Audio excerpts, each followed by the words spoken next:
It's time for the Nebraska Men's Basketball Coaches Show. Williams behind the screen of Mia. Pick and roll. Williams spins inside, scores it, and one. Williams getting off to a great start. 7-0 Nebraska. 7-0 Williams. Williams quicker to the ball than anybody else. Here's Griffith driving and scoring. That's Gavin Griffith's athletic ability. Great take to the rim. How pretty was that little teardrop off the glass by Gavin Griffith? Great touch. Defensive rebound by Wooster, brings it across the timeline. Defender on his back all the way to the rim. Nope, circles back out, kicks to Esijan, three ball. Got it! Connor Esijan with his third three. It's 72-65. And a huge CBA three by Connor Esijan brings this life to the arena. Now with Fred Hoiberg, here's your host, Greg Sharpe. Thank you. Welcome to our first men's basketball show for the 2024-2025 basketball season. We're here for an hour with the head coach. If you want to be a part of the program, our text line wide open for you at 402-413-2400. Nebraska got the season started on Monday with a 20-point win over Texas Rio Grande Valley, 87-77. Congratulations. There was a lot to that game, and a team that came in firing 41 threes, Coach. Yeah, and we knew that's what they were going to do. They shot 50 of them in their exhibition game and made 25. That's what had me anxious, was when I saw that first game that they played. They made 25 threes. That's hard to do, Greg. I mean, I saw the Celtics do it on opening night. They made 29, which is an all-time NBA record in a 48-minute game. So, you know, making 25 in a 40-minute game is very impressive. They had two guys that made 9 in that game and just really can shoot it 1 through 5. So it was a game that really did cause me and my staff a lot of anxiety going in. You try to prepare your guys as well as you can. And, you know, the thing that I liked much better in the second half was rebounding. In the first half, they had 15 second chance points. They got 6 offensive rebounds. That led to 15 second chance points of their 36. In the second half, they got 0 second chance points. And that's when we extended that lead to 15. We knew they would make a run because of their shooting ability, or had the potential to make a run, cut that thing all the way down to 4, and then Connor got hot at the right time, scoring 7 straight. And then I really liked how we finished that game, going out executing. We strung together stops and ended up pulling away at the end. But yeah, a very good first opponent for us to play. You countered that by kind of taking the ball to the basket. Bryce had a Husker career high with 27, and he got himself to the free throw line all night long. He did, and that's really something that he did a great job of at the end of last year. He lived at the free throw line those last couple weeks of the season. And when you know, our shots and the way the defense was playing, people asked, did he shoot enough threes? Well, we're going to take what the defense gives us, and a big part of that was attacking, getting into the paint. We were in the bonus, I think, for over half of the game, and we talked to our guys just about continuing to draw contact, and scoring 40 points in the paint and shooting 35 free throws was a great sign. And there's going to be other teams that will shoot a lot more threes, but just based on what the defense was giving us, I thought we did a nice job of attacking. 23 of your free throw attempts from the first half. There were a lot of fouls in the first half. That's because you were on the attack. Yeah, and we knew that going in. That's how they played both of their preseason scrimmages. The other team did shoot a lot of free throws. So we felt if we were aggressive and we attacked, I think we had 14 turnovers. But, you know, I thought we did a better job of making simple plays in the second half. And again, drawing contact and getting ourselves to the free throw line. You have said that your toughest job here in these first couple of weeks is just going to be figuring out your rotation. Did it help you at all Monday night, or are you still kind of in that same boat? Well, as I said, we've been saying this a lot to our team. This is a group. It's not going to be the same guy every night, and the minutes are going to be different every night. We played 10 guys, 10-plus minutes. That's hard to do in a tight game like we had. So it'll work itself out, Greg. It always does. It was the same thing last year that I was losing sleep over, was who was going to get the minutes, who's going to be in the rotation. I would love to play every guy on our team. I think the world of all of them. They're great kids. They all work extremely hard, and it's just not realistic. You have to find a way to pare down the rotation. Playing 10 is more than I've generally at least started the season with. Usually it's 8 or 9. So we'll get it figured out. And you know, Braxton Mia, our starting 5, played only 11 minutes the other night. There's going to be games he's playing 25, but some of that was based on matchup. Some of it had to do with Andrew Morgan, who I thought had a really nice game for us offensively. And then we had Burke out there at the 5, and that's when we went on our big run at the end of the game. Raleigh did a nice job for you. Probably needs to make a few more free throws down the stretch, but he really kind of, I think, runs this team, and he's pretty active on the defensive end. Good hands, gets out in passing lanes. Yeah, and gets loose balls. That's one thing. And talking to people that have been around him and people that coached against him in their league in the Pac-12 last year, all they talked about was Raleigh being a winner. And they were on pace to really to be in March Madness, make the NCAA tournament. And he went down with a foot injury in January. So he's been everything that's been advertised. He makes plays. He gets into the paint. He doesn't force things. He rebounds the ball, and he's just one of those guys that's a calming influence on the court. And he's an extension of me out there. He and Aaron, and it's nice to have point guards. I think the play of the game the other night, Greg, was when he was coming down in transition. He was probing in the lane, and then he turned around and got Connor coming down for a three, which would put a 4-point game to seven. And then we ran 2 plays for Connor the next 2 possessions. He got a layup on one, and he got fouled on the other. So he scored 7 straight, but it all started with that heady play by Raleigh, finding a great shooter in transition. You mentioned guards, plural. You do, because Aaron can come in and spell Raleigh. Different, a little bit style to Aaron, but he certainly is capable of handling the ball. Yeah, Aaron has the best pace on our team. He gets the ball out. He gets the ball up the floor as quickly as anybody that we have on our roster. And Aaron's had a great week. He's had a couple of really good practices. And again, there's going to be a night where Aaron plays close to 30 minutes. It's just the way that our team is built. The thing that you talk to your team all the time about roles and how they have the potential to change over the course of the season. One night you might play 10, next night play 25, and it's just something that you have to accept when you have a deep team like we do. So we're still trying to figure out exactly what the rotation is going to look like, who's going to be the group that we can have to finish games. Sam was on a minute restriction the other night, but we usually had him out at the end of games because of his defense and his ability to get loose balls. And we had him out there at the end of the game the other night, and he made some good plays, even though he didn't score. Having him in there, he's going to be in the right spot. It was not a great night for Juwan offensively, but you look at his plus-minus, it was 26. Yeah, Juwan, whether he's scoring or not, he's going to find a way to impact the game. One thing I do need more out of him is attacking the glass every possession. He was only about a 65% going to the glass, and we need him going 100% of the time. That's what makes Juwan unique in his ability to go get second chance opportunities. He had a big 3 for us coming down on a possession when they were cutting it, making it close. And he missed a couple that he's going to make right around the rim. But, Juwan, he's helped us win a lot of games here the last couple of years, and obviously going to have a big role this year again. Bryce did not finish the game. I know there was some cramping. Has he recovered from that? Is he okay? He's fine, yeah. And we've had 2 really hard practices the last couple of days. I just felt we needed to address some things to grow and get better. We had a very long film session on Wednesday after the day off on Tuesday, and our guys came back with the right mentality, but we have really gotten after it the last few days. So we'll back off tomorrow and then hopefully get fresh for the game on Saturday. Burke is an interesting body type. I think he surprises people with how kind of big he is, but he's really fluid for a big guy. He's got great ball skills and very good footwork as well. And one thing with Burke, our guys missed him in transition, just trying to get the ball to him on the block, because not only can he score it down there, but he's a tremendous passer and playmaker from the block. I think you saw the versatility of his game. He brought the ball down the middle of the floor. It was, I think, right towards the end of the first half.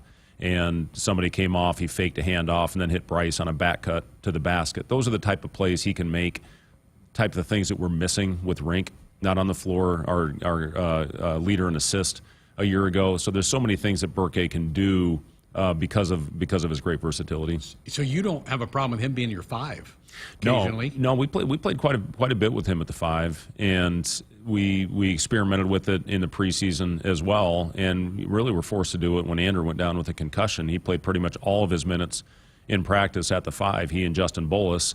So, again, the versatility when you have a more skilled lineup, not that he's small, because he's actually a little bit taller than Rink, but, he's just got a very unique skill set out there, and he's a guy that can really get hot from the outside as well. I know you were nervous whether Andrew could go coming out of that concussion protocol, but when he was out there, he was really productive. I said, I think he's going to end up being a fan favorite. I think they're going to love the style that Andrew brings to it, and he certainly gave you a life off the bench. He did. He was tremendous early and got us going offensively. I think he made 3 in a row on 3 consecutive possessions and got himself to the free throw line where he knocked him down. And he's really skilled with his back to the basket, and he's a guy that's got tremendous footwork on the block. He's got a nice little turnaround jump shot over his right shoulder. And he can step out, and knock down a 3 as well. Plus, he gives us a physical force. He missed a couple defensive assignments. Got to get him back in shape after the concussion, which had him out for about a week. But, yeah, we love everything about Andrew, and I agree with you. He's going to be a fan favorite because of how hard he plays. Good farm kid. Absolutely, yeah. His dad runs a farm, yeah. Yeah, as good as – actually, it was the first time I've met his dad. Really? Yeah, when after the game the other night. And, yeah, I talk to Andrew all the time about the weather and the crops up there in Waseca, Minnesota, and how he's doing. But, yeah, he takes a lot of pride in it, and I think one day he's probably going to take over the farm. Wow. So he did not attempt the 3, but you're comfortable with him shooting the 3? Yeah, I am. He can step out and knock him down. He shot. He wasn't a high-volume guy at North Dakota State, but absolutely he can step out and make a 3. Wow.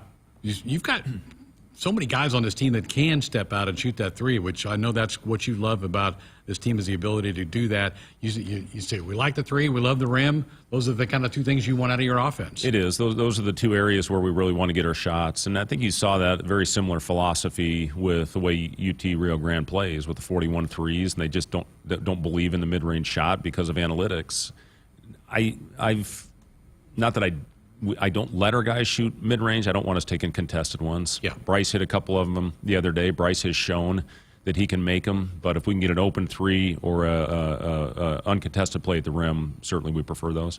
Folks, contact 811 2 days before you dig to protect your underground utilities and yourself. It's free. It's easy. It's the law. 402-413-2400, the number if you want to be a part of the program. Huskers coming off of a 20-point win over UT Valley Rio Grande, which I think they used to be called Pan Am. Was it the old Pan American School? I don't know that, Greg. I think that's what they were. Yeah. And they've changed their school name for a little bit. They went up and played Creighton last night. Somebody wants to know your thoughts about Kalkbrenner going 20-22. That was remarkable. Yeah, I'll be stressed enough about that game. I don't need to be too stressed about it now with 4 games before we play Creighton, but just an unbelievable performance. Stepped out and hit a couple threes, and obviously was a dominating force in the paint. It was a heck of a game. I just thought that, UT Rio Grande, like they showed against us, they kept coming, cut that thing into single digits for a lot of the second half, and then Creighton made the plays at the end. But, yeah, they're another great team McDermott has put together, and, Kalkbrenner obviously is playing the best that he's played in his career. The 2 games were really similar in the fact that the home team was kind of ahead, but then they would come fighting back and get after it. So, well, your team's off to a 1-0 start. You play Saturday night against Bethune-Cookman. We'll talk more about them here in just a little bit. Gavin Griffith, we're going to hear from him a little bit later on in the program. Jessica had a chance to catch up with him today. Young man who played at Rutgers. And I think the one thing that our fans might be surprised about, he was really highly recruited coming out of high school. He had a big star next to his name. Yeah, he was a top 40 kid coming out. It actually came down to Rutgers and UConn. And, we feel very fortunate to have Gavin on our roster. And when you look at the preseason, he led us in scoring in the exhibition game against Grand Valley, and he hit 4 threes in that game. He had, I thought, 3 really good looks the other night. Didn't knock any of them down, but he's a guy, he lives in the gym, Greg. He is, every time I look out my window, I feel like he's in there working on his game, working on his shot, getting extra work in the weight room with our strength coach, Kurt Joseph. And I just love the kid because of how hard he gets after it. I know Braxton Maya was slowed some over the summer. Is he 100%? Where is he? And talk about his summer that maybe did kind of stunt his growth a little bit here. Yeah, he feels good. He still needs to get in better shape, and he really didn't have an off season. He spent really because of the injury that he had. So he had a broken thumb, and he played a majority of the season with a misdiagnosed injury. Last year. Okay. So he played the last half of the year with a broken thumb. So when they discovered that he had it, they put him in a cast, and the injury that he had, he really couldn't do much to get his heart rate up. So he pretty much had a summer with no physical activity, with really not even any cardio. So he was really behind when he got here, and he's working himself into shape. He's going to continue to get better. Every day we're doing extra work with him, with our strength coach. Some's impact, some isn't, some's in the pool. But, yeah, he gives us a force that we haven't had here just because of his size, his ability to protect the rim, his ability to finish above the rim, and he's going to be a good one for us. He was all Pac-12 defense 2 years ago before the injury that he had a year ago, but he's just a physical presence in there that we're going to need, especially when we start playing in league. Love his length. What kind of defensive team do you think he'll be? Well, when we do it right, we're pretty good. Yeah. And especially our first shot defense, we were, I think, top 10 in the country last year. It's the second chance opportunities like you saw in the first half where we got exposed the other night. If we find a way to finish off possessions, we would have had an unbelievable defensive night on Monday against UT Rio Grande. So, I think we have some ability, and I think there's certain lineups certainly that we can put out there that are going to be really good defensive units. One thing when I look back at last year, we really grew as that season went on. A lot of it happened when we put Bryce on the ball and had him defend there, and ended up with one of the top defensive teams in the Big Ten. So, this is a team that's still working some things out with rotations. I think you saw that the other night when we missed a few of them. But when we get those down, I think we have the ability, because of our bigs, to be a really solid defensive group. Boy, Coach, I've watched quite a bit of Big Ten hoops this week. I don't know if there's an elite team in this league, but I don't think the league's lost a game yet. Everybody looks like they've got quality players. Yeah, it's 18 really good teams, and there's no off nights in this league. I was really impressed with Minnesota the other night. I thought they were great. Dawson Garcia goes for 30. He's still there. Can he get out of college? I hear you. Purdue, obviously they're the front runner. Braden Smith was phenomenal. Their Fletcher Lawyer hits all 4 of his threes. Colvin hit all 4 of his threes. So they're obviously going to be dangerous. Illinois, scores over 100 again. It's, top to bottom, it's as deep a league as there is in the country. I watched a little bit of Rutgers. They've got some outstanding young freshmen on that team. And Ace Bailey Ace Bailey didn't even play in that one. And, he's the number 2 prospect behind Cooper Flagg. But, it's they got the number 2 and the number 4 players in the country with Harper and with Ace Bailey. And going to be a wild 20 games. We'll get to that in a couple of weeks. So we got some games to play before that comes along. Connor Sejan, you mentioned the little streak that he went on. That's the kind of player he can be, right? A guy that can hit 2 or 3 in a row and really spark you. He can, and I think, for those that were at the Devaney Center for the red-white scrimmage, I think he hit 5 in that scrimmage. And he's a guy that can really heat up. He set an all-time freshman record for threes made at Wisconsin. He was on the all-freshman team in the Big Ten, and just kind of fell out of the rotation last year because of the makeup of their roster. And we had to fill this roster with shooting to replace Casey, CJ, his decision to go into the portal, and obviously not having Rink out there this year. So we had to address our shooting, and Connor, was a guy that we really identified as somebody that could come in and help us in that area. And then Gavin was the other guy as well. So, we feel good about those two. Our wings, when they're out there, when they shoot it, you think it's going in. Yeah. Again, 402-413-2400. See a couple of texts coming in. We'll get to Coach on the other side. Folks, Husker Extra is the best website and mobile app for everything Husker sports, from the experts at the Omaha World Herald to Lincoln Journal Star. Go to huskersextra.com or search your app store today. More with the Coach coming up next. When you're in the stands and have the ability to control your irrigation in the field, it's a game-changing moment. Valley is where farming meets end zone efficiency. With AgSense remote irrigation technology, farmers become the MVPs of their fields. Experience real-time, play-by-play action and control that keeps you ahead. Score big with irrigation technology from Valley. It's technology that improves your life and lets you be at the game and in the game. Find your local Valley dealer at valleyirrigation.com. A team succeeds when they work together. Banking's no different. At UBT, we're in your corner for every financial move you want to make. Your money's backed by a roster of experts who put in the work to know you and your community. So whether you're opening a savings account, buying a home, or planning your future, you always know who to turn to. Working together toward your financial goals. That's a win in our playbook. Union Bank and Trust. Equal housing lender, member FDIC. For generations, hardworking people have relied on Ford F-Series trucks, making them America's best-selling trucks 47 years straight. Introducing the new 2024 Ford F-150 and Ford Super Duty, the 2024 North American Truck of the Year. This is the next generation of Built Ford Tough. Get a 2024 Ford Super Duty for 1.9% with Ford Credit Financing, or get $2,000 bonus cash only at your Midwest Ford dealers. Hit us up on the text line. Text 402-413-2400 with your Husker thoughts. If there's one thing Nebraska is known for, it's our beef. And Nebraska soybeans feed a lot of them, and even more pigs and chickens. I'm Jason Pinky, a farmer near Craig, Nebraska. Soybeans are vital for feeding our livestock, and they're also a powerhouse protein source for people worldwide. Our world needs protein, and Nebraska soybeans are making a difference. From tailgate grills to global plates, farmers deliver affordable, nutritious protein to build muscle and energy for everyone. Nebraska soybeans, feeding, fueling, and innovating for the future. Out here, we raise stronger people, stronger crops, and we proudly raise our flag to that. Let the weather, pests, and pressures try to beat us down. We only keep growing up. With the next-gen genetics, the pure acre-for-acre know-how of these soils, and a deep pride of our roots, we're born to raise at Hogemeyer. Learn more at therightseed.com. Some days you hit snooze, but not today. Today you have to go on a run to get burgers for the tailgate. You've got to haul something heavy, a cooler stocked with Bud Light. When you've got beer and football, nothing is hard until the other team scores. Bud Light. Easy to drink, easy to enjoy. Enjoy responsibly. 21 plus, copyright 2024 Anheuser-Busch, Bud Light Beer, St. Louis, Missouri.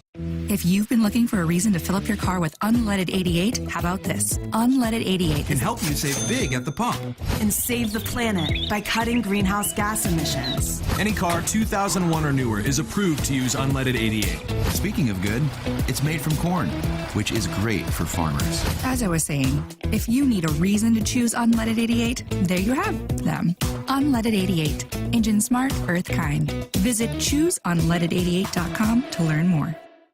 From family road trips in a spacious SUV to heavy-duty hauling in a powerful truck, Woodhouse has the vehicle to fit your lifestyle. Purchasing a vehicle has never been easier thanks to our streamlined buying process. Browse a huge selection of new or pre-owned vehicles from top brands. View transparent pricing so you can find the vehicle that fits in your budget. And complete your purchase online. Shop when you want, where you want. It's the Woodhouse difference. Get started today at woodhouse.com. No matter what color you wear on game day or what color tractor you drive, there's one color Nebraskans trust to be a partner for life lived well. Blue Cross and Blue Shield of Nebraska combines national power with Nebraska roots. Awarded the best health insurance experience in the heartland, Blue Cross delivers affordable, high-quality health plans for Medicare groups and individuals. Head to nebraskablue.com to find the coverage that's right for you. Team Blue says, go Big Red.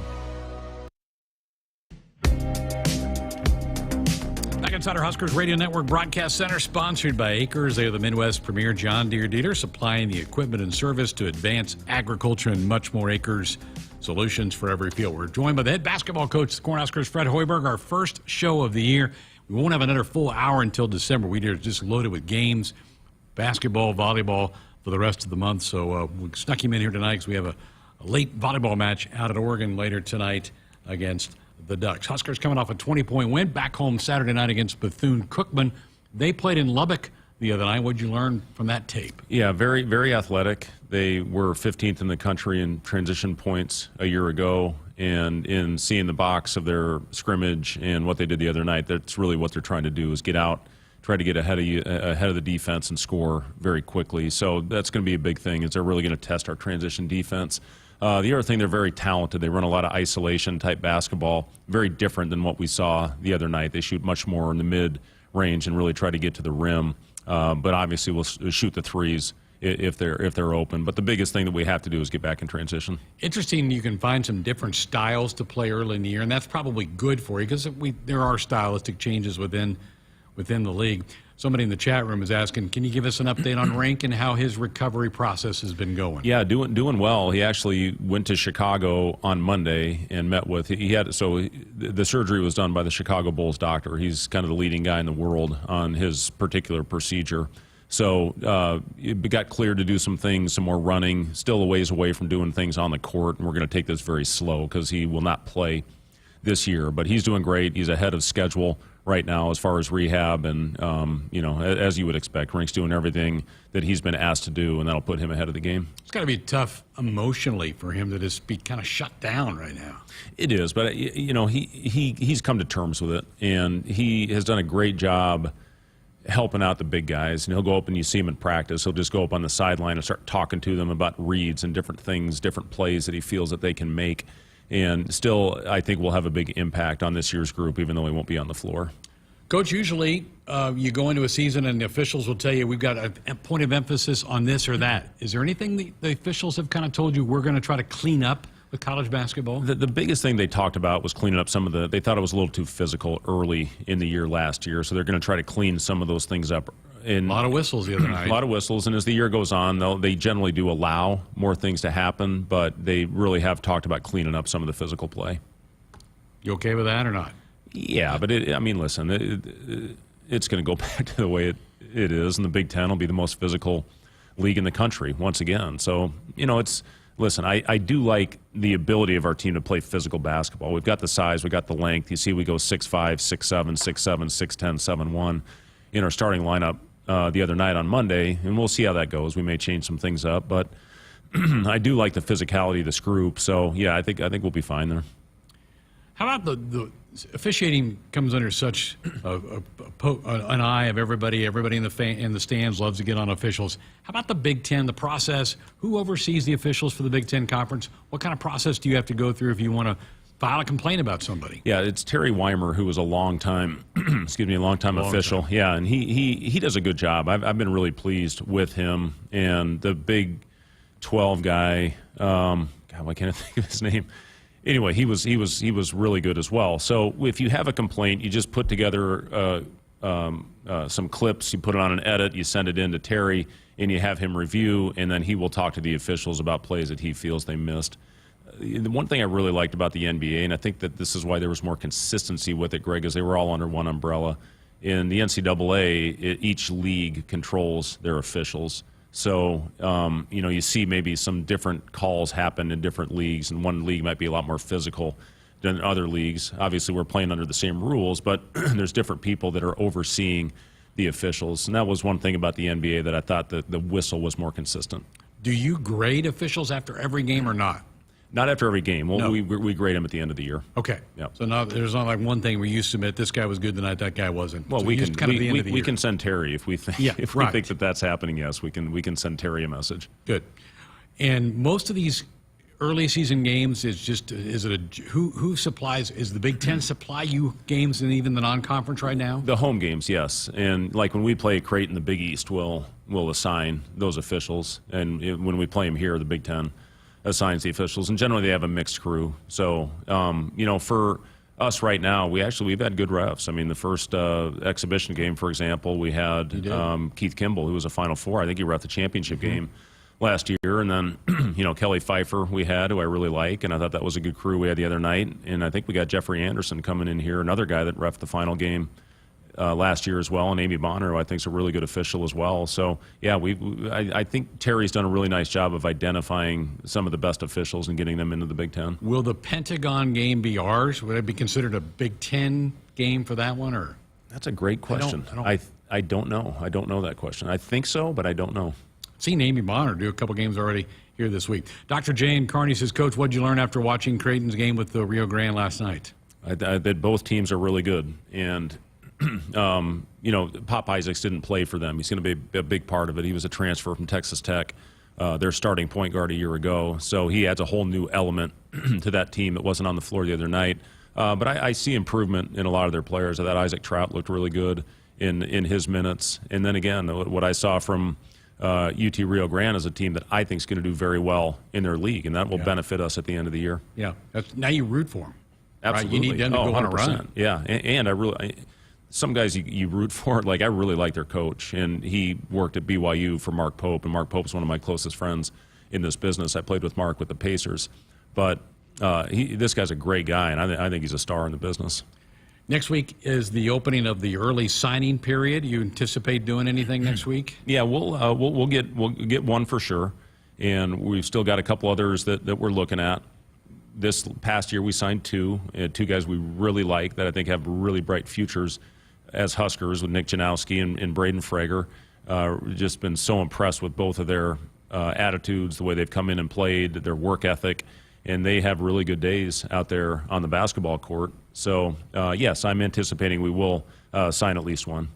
And I know you've had some recruits in even recently.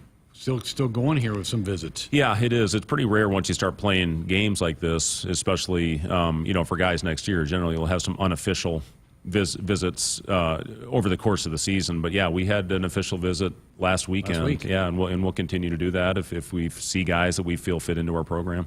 Folks, Dorothy Lynch, homestyle light and lean dressing, endless flavorabilities. Huskers back on the court Saturday night with Bethune-Cookman, 7 o'clock at PBA. Then FDU, Fairleigh Dickinson, comes in next week for a midweek game for the Cornhuskers. So you get these three at home, and then you go to the Pentagon to play a St. Mary's program that is kind of a hidden gem out west. A lot of people don't think about them as much. Gonzaga sucks all the air out of that league, but it's a quality program you're going to play. Well, and they won the league last year over Gonzaga, and Randy Bennett has been there a long time, and he just has a disciplined, tough, skilled team every year, and generally they're in the tournament, and they've got another really good team this year. I think they'll have 4 games like us heading into the game at the Pentagon. But yeah, this is a really good neutral site game for us. Have you enjoyed the experience at the Pentagon? I loved it. Yeah, I thought it was phenomenal last year. The environment, the atmosphere, it was pretty much all red in there when we played Oregon State, and really played one of our better games of the season. I just thought our guys were so amped up and played the right way and got off to a great start in that game and sustained it for 40 minutes. Husker women will play the day before you up there. They're going to play South Dakota, so both the men and women will be in Sioux Falls. Not a bad trip up there, and there's a lot of Husker fans live up in that area. Yeah, there is, and it sounds like most of the tickets are already gone. Yeah, they're already gone. So it's going to be a fun matchup for us, and we'll learn a lot about ourselves after that one, after playing their team, and excited to get back up there. No changes on your staff. Have everybody back. I know you're happy about that. Yeah, it's always great to have continuity on your staff, and this is 3 years now where we've had the same group of coaches, and you always talk about chemistry in your team, and it's obviously as important to have chemistry on your staff. And everybody's got roles, and they're bought into them, and they go out there and they do a great job with it. Coaches are on the road a lot over the course of the season, especially when you have time between games. We're constantly getting out and seeing people, and again, just trying to identify the right players to fit in the program. Also, with the portal, saving spots. But we've got a lot of big shoes to fill after this season, losing 6 guys, and all 6 of those guys in a rotation. You have kind of found that being older has been good. You kind of, I think, found that out last year. I think that's probably going to be your hope to continue to be one of the more veteran teams in the league. You can't get over that experience. Yeah, that was one thing with the staff. We really talked about staying old or finding a way to get old again after losing the players that we did, and we did a solid job with that. We brought in Raleigh, his 5th year. We brought in Braxton. and Andrew Morgan, both in their 4th and 5th years of college. And Connor Esigian, who's played in this league, and Gavin, even though he's still young, having a year of experience in the Big Ten where he played really quality minutes. So that was a big goal of ours in the offseason, was to find a way to replace some very important experienced players. Yeah, a lot of names in that portal, and it certainly changed the sport, hasn't it? I mean, we were just talking about the USC's got a football player who lost his starting job this week. He's gone on the portal already. It's really changed the mindset, I think, of a lot of these college athletes. Yeah, I'm not sure it's good, but it is what it is. It is what it is, Greg. And, I know we've talked about this. We really built our team at Iowa State with transfers, and that was back when everybody wasn't taking them. But I just didn't feel where the program was that we could build it exclusively with high school kids. And we got good in a hurry with some of the transfers that we took, and then we started building it with the 4-year guys. So I think it's healthy to have a mix of some good young freshmen as well as having experience. Like, I'll tell you this, when Nick Janowski, when his career's over, he's going to be very thankful that he played with Aaron Eulis and Raleigh Wooster. And, Braden Frager playing with Bryce Williams and Sam and Jawan and, guys that have a lot of minutes in this league and playing college basketball. So, I expect those two, to be big parts of the rotation for sure next year. and possibly even this year. I mean, I'm not going to put them in a game right now if, let's say, it's a 20-point blowout, but they know that they got to keep themselves ready just in case something were to happen like it did for Sam a couple years ago in Jamarcus. So, we'll see how it plays out, but those two guys are going to be really good players in our program. So the right now is hold but be ready. Hold but be ready. Yeah. They're dressing. They're going out and warming up every game, and we'll see how it plays out. But again, I'm not going to burn a year just by putting them in at the end of a blowout. Right. Nick's strengths would be what? Scoring. He can really put the ball in the basket, and he's the 7th all-time leading scorer in Wisconsin State history. So he can really put the ball in the basket and from everywhere. He's got a really nice step back. He's still got to improve with some decision making as a point guard, but every day he's making great strides in that area. The kid works maybe as hard as anybody I've ever been around. He's generally in the gym at 6 a.m. before the lift starts at 8, and I promise you he's in there right now, and he's just always getting extra work in. So, yeah, he's going to be a good one. Folks, Husker basketball sponsored by Union Bank and Trust, where people don't have your money has people. Huskers in Bethune-Cookman Saturday night at 7 o'clock. We'll be on the air at 6 on our pregame coverage. Saturday night college basketball. I love it. I think it's cool. Yeah, it is. Another doubleheader. The women play that afternoon, and for us coming back in the night. So yeah, it's for a weekend, especially with football off. Hopefully we can generate some excitement in that building. Josh and I were looking at this yesterday. That college basketball, even until about 15 years ago, didn't really start till around Thanksgiving. It's kind of backed up a couple of weeks, so you kind of get going a little bit earlier in the year. Lengthens out the year, but it can spread out the timing between your games at least. Yeah. I remember last year we seemed to have our games really, it was like a day or two apart. We were playing a lot of games in a short amount of time, so it's kind of nice to be able to correct some things that we felt needed to be addressed after the opener, and hopefully we'll correct a lot of those things and play better on Saturday. Okay, well, good. Congrats on Monday. Good luck on Saturday against Bethune-Cookman. We're going to come back and talk to Gavin Griffith. Is that okay? Awesome. Sounds great. Thanks, Greg. Back with more Sports Nightly next. On game day, every play counts. Now imagine having the same level of control in your field. Valley is where farming meets end zone efficiency. With AgSense remote irrigation technology, farmers become the MVPs of their fields. Real-time, play-by-play control means you're always ahead of the game. Score big with simplified irrigation technology from Valley, improving your life both on and off the field. Find your local Valley dealer at valleyirrigation.com. Hi, I'm Tom Osborne, former football coach and co-founder of the Teammates Mentoring Program. And I'm Des Moines Adams, Husker Black Shirt and CEO of Teammates Mentoring. We are recruiting Teammates mentors and need caring adults to be in the lives of our students. Meeting with a student once a week at the school can make a positive impact in their life and have a ripple effect in our communities. Please join our team. Go to teammates.org today.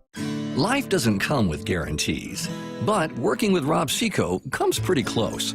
Our strategic investments in the seed we offer are designed to directly improve your bottom line. From full trait platforms, breeding and development, to field-by-field planning and seed-driven crop inputs, with Rob Seco, you have precisely what you need to improve plant performance and increase yield.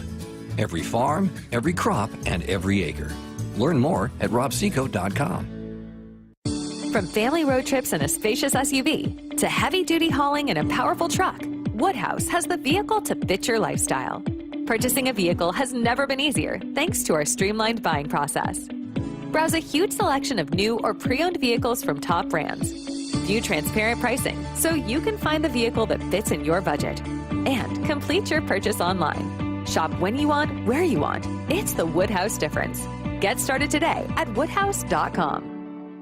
Hit us up on the text line. Text 402-413-2400 with your Husker thoughts. Dear Truckin' Awesome. Want more horsepower in the stable?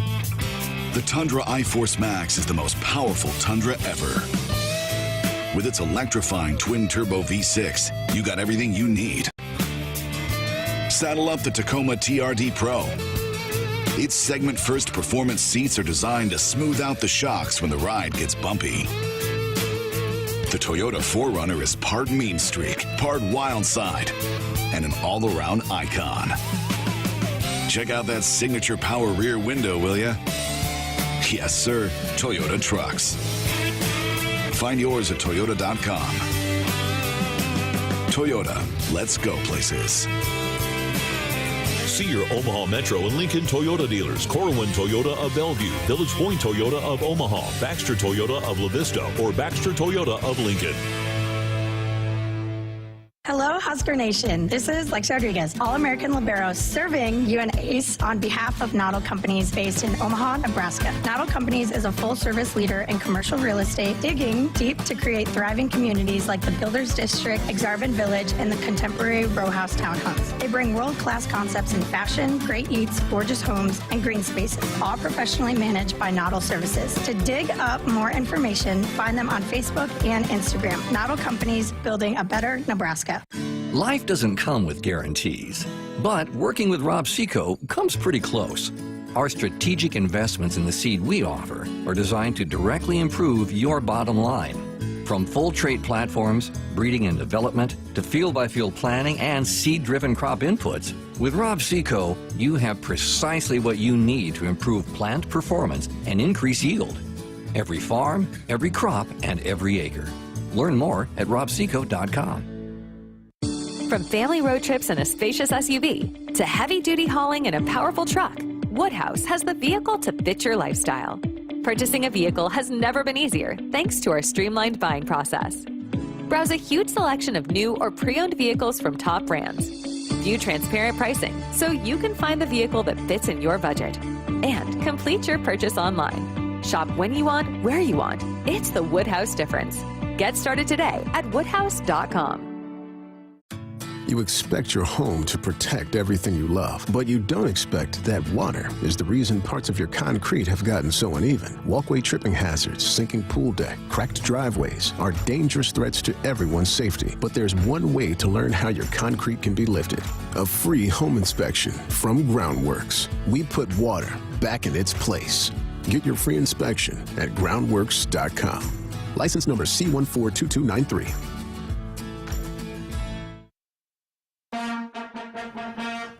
Woodhouse has been a trusted partner in your everyday since 1975. Shop for your next vehicle with the home team at Woodhouse and the official auto dealer of Nebraska Athletics. Welcome back to our Husker Basketball Radio Hour.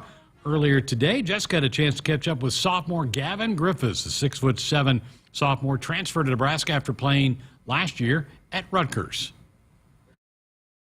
All right, well, a game in, a win in the books. How has this week been for you guys following the season opener? It's been great. We had a good first win, but we're just on to the next, and we're watching a lot of film and preparing for the next team we play. We haven't had a chance to chat with you since you decided to transfer, but take me back to that decision and when you decided on Nebraska, why this was a good fit for you. I spent a lot of time in the film room with Coach Hoiberg, Coach Howard, and so, during that process, I decided it was going to be a great fit for me. What is it about just Coach Hoiberg, and when you dive into the film, what was it about him that you felt like, okay, this is someone that I want to play for? First of all, he played at a very high level, so that was the first thing that stood out to me, and also it just seemed like everyone. I mean, we played against Nebraska last year, and it seemed like everyone was out here having fun and everyone was doing their thing. So I was excited to get that opportunity. What about your skill set and what you bring to the court? How much do you feel like that fits into what he likes to do with his offense too? I definitely feel like it helps. I can play multiple positions and I can shoot well, which I think fits into that offense well. Yeah, so far, the couple games that we've seen, it seems like you've been able to get some open looks with some of the guys. How nice is that as a shooter to be able to have the offense and the kind of system that gets you those kinds of looks? It's great to get open looks, especially in transition when the other team's trying to match up. And when my teammates find me for an open look, it definitely is great to get some open looks. So once you guys settled in here, how much have you liked just the team, the group, just overall the fit at Nebraska? Oh, I love the fit. I'm friends with everybody on the team. Like I said, I think it's a great fit. I've enjoyed it so far here. It seems like you guys are, the last couple of years, like you said, that this has been a group that's had a lot of fun. They've been really close-knit. How has that been with this group and just the tightness of the group and just the chemistry that you guys have been able to develop? I think we've developed great chemistry, on and off the court. I think as the games keep going on, we're starting to figure out each other more and more.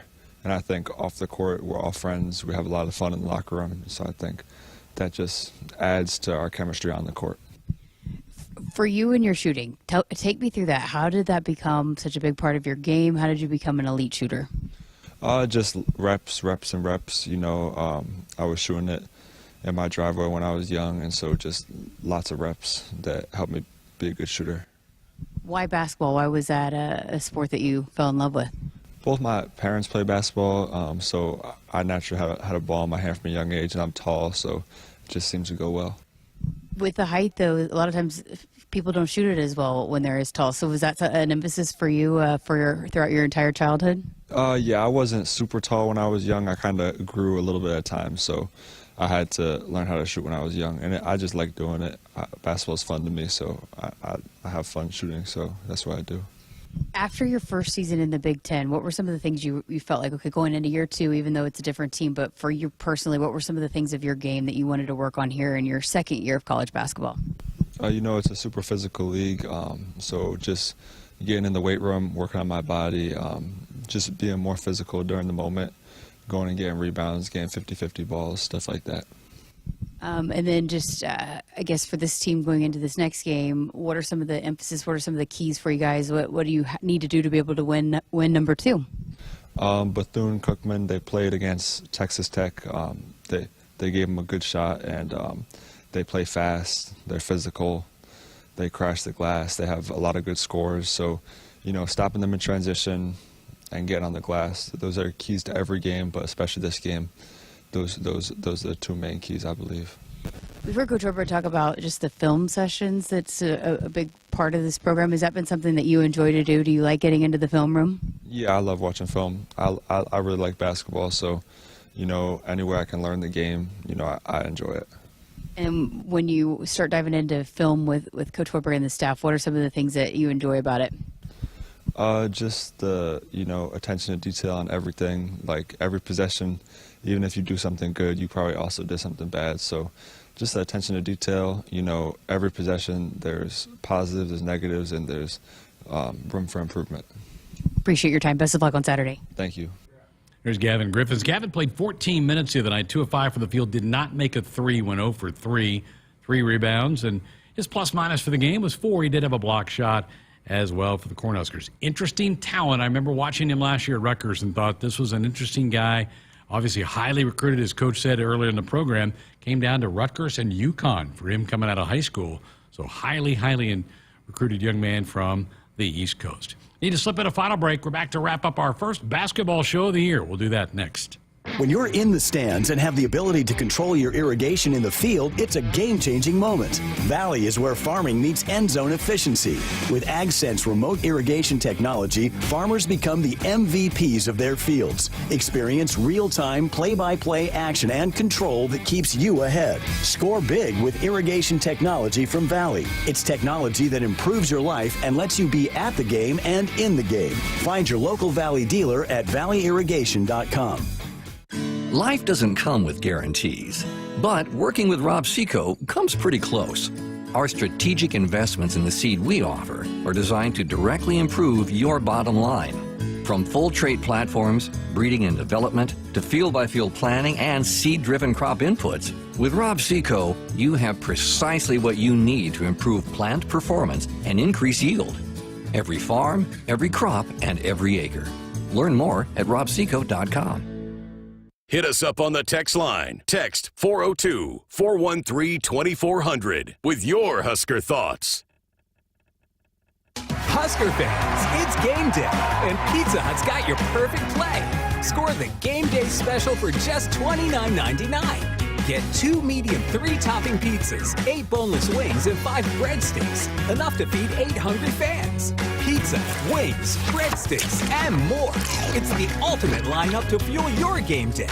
Check out the full menu online at pizzahut.com or in store. Because remember, no one out-pizzas Pizza's the Hut. For generations, hardworking people have relied on Ford F-Series trucks, making them America's best-selling trucks 47 years straight. Introducing the new 2024 Ford F-150 and Ford Super Duty, the 2024 North American Truck of the Year. This is the next generation of built Ford tough. Get a 2024 Ford Super Duty for 1.9% with Ford credit financing, or get $2,000 bonus cash only at your Midwest Ford dealers. Woodhouse has been a trusted partner in every day since 1975. Shop for your next vehicle with the home team at Woodhouse and the official auto dealer of Nebraska Athletics. Final few minutes of our first basketball show for the year. Jessica Coody joins me now. Interesting conversation with Gavin, kind of a soft-spoken young man. He is a little quieter, but you tell how much he just is a little bit of a basketball junkie, you know, and how much he loves diving into the film. And that, to me, was one of my biggest takeaways. Was what sold him is when he got in the film room with Coach Hoiberg and diving into the film before he had even committed, but just he loves watching film. He's a film junkie, and so just if you're a basketball junkie like that, there's no better coach, I don't think, to play for than Coach Hoiberg. But yeah, he's just got such a unique skill set, and you and I have said this really since he was rumored to maybe be thinking about Nebraska. His skill set really fits what Coach Hoiberg likes to do, and his length is really nice to have on the outside on the perimeter. And we saw in the exhibition contest, boy, he can really light it up when he gets hot. So, which is one of the things that they needed to fill with Casey being done. His eligibility is finding someone to fill that shooter's role. And both he and Connor Sejan will be two guys that they will look to do that with. And I'd throw CJ in there, too. You lost perimeter shooting with CJ and Casey from last year. So you had to go find guys that could bury the three, because this offense is predicated on being able to make the three-point shot. And with those two, I think they've certainly done a nice job. Bethune-Cookman, the opponent, Saturday night, 7 o'clock, a team that their best player got hurt in the Texas Tech game the other night.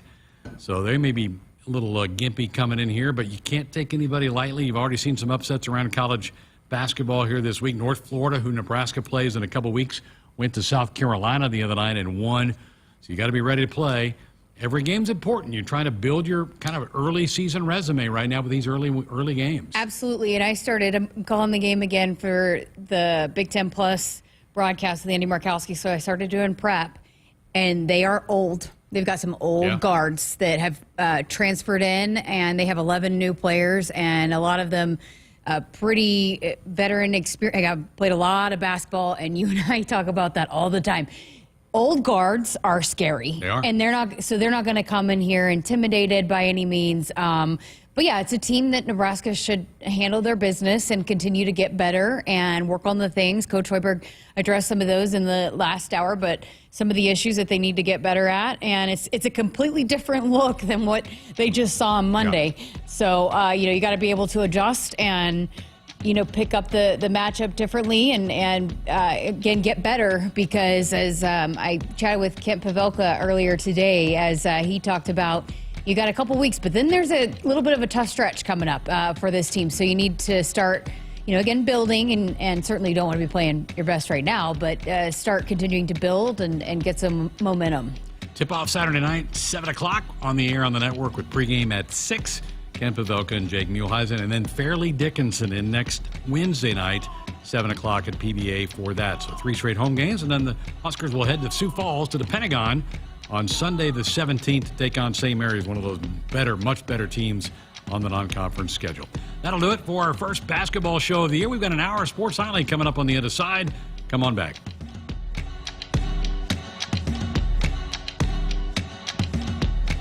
Hit us up on the text line. Text 402-413-2400 with your Husker thoughts. On game day, every play counts. Now imagine having the same level of control in your field. Valley is where farming meets end zone efficiency. With AgSense remote irrigation technology, farmers become the MVPs of their fields. Real-time, play-by-play control means you're always ahead of the game. Score big with simplified irrigation technology from Valley, improving your life both on and off the field. Find your local Valley dealer at valleyirrigation.com. For almost 50 years, Sid Dillon Buick GMC Cadillac in Fremont has been more than just a dealership. We're a family dedicated to serving yours. Shop Nebraska's #1 volume Buick GMC dealer for the new car, truck, or SUV to fit your needs. We're also your GMC Business Elite dealer for commercial vehicles. Visit us at SidDillonBuickGMC.com. GMC, we are professional grade. Sid Dillon. Nebraskans are choosing chiropractic for better health. Why chiropractic? Because it's safe, drug-free, and a cost-effective treatment option for back and joint pain. Plus, all generations can benefit from natural chiropractic care. Choose chiropractic first for pain relief or to improve your mobility, athletic performance, or overall wellness. Make chiropractic your first choice for better health and find a chiropractic physician near you at nebraska-chiropractic.org. Get your life back with chiropractic. Life doesn't come with guarantees, but working with Rob Seco comes pretty close. Our strategic investments in the seed we offer are designed to directly improve your bottom line.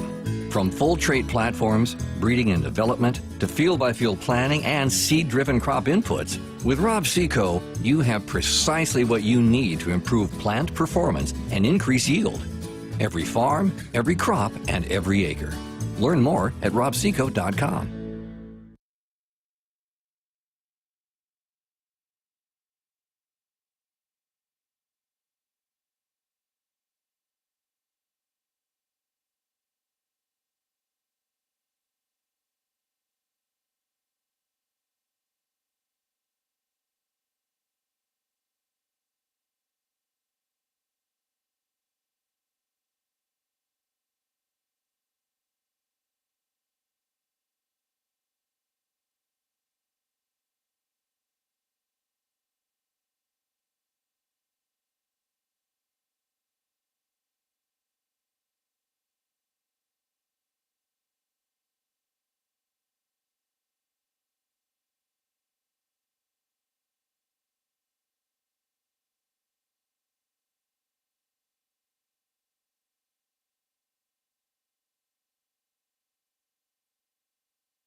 Good evening, I'm Josh Hilkeman, and our sports ticker is brought to you by the Department of Health and Human Services.